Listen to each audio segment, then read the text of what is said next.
if we had, people had, misgivings about the competency of IPOA handling this particular case from the beginning.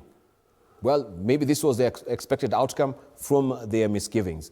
But the question of the national, and I've raised this question over and over, the National Corona Service Act being implemented, who should have ideally handled this particular case of Albert Ojwang and many who are dying in police custody, even Julia, so that we do not have, as the Standard is putting here, how trigger-happy police officers conceal evidence that incriminates them. And people were talking about also when we saw this young man that was being dragged on the tarmac. You remember when he was shot? Yes, being taken to a police custody, and people were fighting and saying, no, we don't want them to actually pull out the bullet that is lodged in his brain.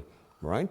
Because now police want also to pull out the evidence. The National Corona Service Act, why is it not being implemented? And this will have actually made a discernible difference in the investigations where we feel that there is no independence, and there is also the police hand playing and looming large where investigation is concerned. Because right now, do people have the same trust with IPOA that is the current IPOA?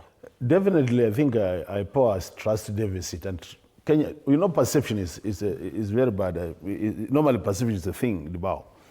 I think Kenyans out here perceive IPOA as a very effective body, and that's why I think the act you are mentioning, the Coroner's Act, would really assist them, supplement whatever they are not able to achieve. Yeah. So where you have the... But the challenge has been, implementing that act, what will happen is that now you'll be opening the cans completely. People will know what is happening.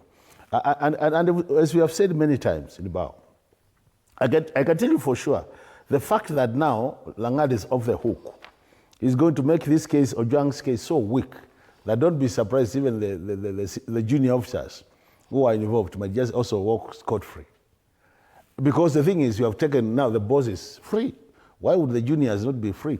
So I see a situation where at the end of the day, justice will never be served for Ojwang's death. But as Kenyans, really, we will say investigations were done.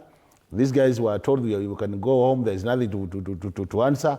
But at the end of the day, the blood of this young man will haunt somebody one day. But don't you think maybe it could be the other way around? That yes, we have the DIG